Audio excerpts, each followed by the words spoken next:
You know, a lot of people are confronted with the question of whether to just go through a mediator and avoid attorneys and have the mediator help them to file documents with the court, or in the alternative to get attorneys and then go through that route and then use mediation with each party having their own attorney.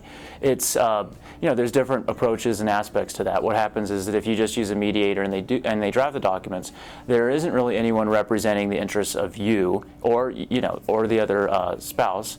And so what happens is that, you know, the mediator's trying to get you guys to work together, get you guys both to kind of compromise on issues to reach some sort of an agreement. But really, the setback to that is that you don't have somebody there who's just representing your interests, and in the end you might have to give up something that you wouldn't otherwise have wanted to give up, that an attorney would tell you, who understands the law, that what the mediator may want you to give up is something that you really shouldn't. It would have been, if you'd wanted to fight for it, that it's certainly something that you could have fought for in a court case.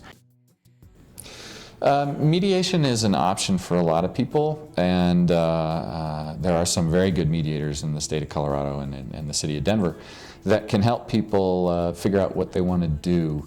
The problem with mediation that parties might not appreciate when they start heading down that path, a good mediator will make them aware of it, but the primary problem is that the mediator doesn't represent either of the parties.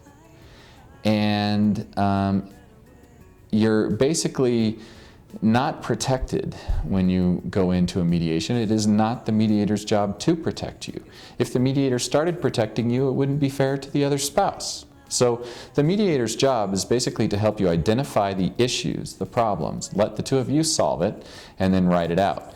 Oftentimes in a divorce, though, you really need somebody to explain your rights to you, explain what you're entitled to, explain what you may be giving up by agreeing to another provision, which is not uncommon. You know, I'm going to give up my interest in your company in exchange for more parenting time or something like that, or less maintenance or more maintenance or whatever it might be.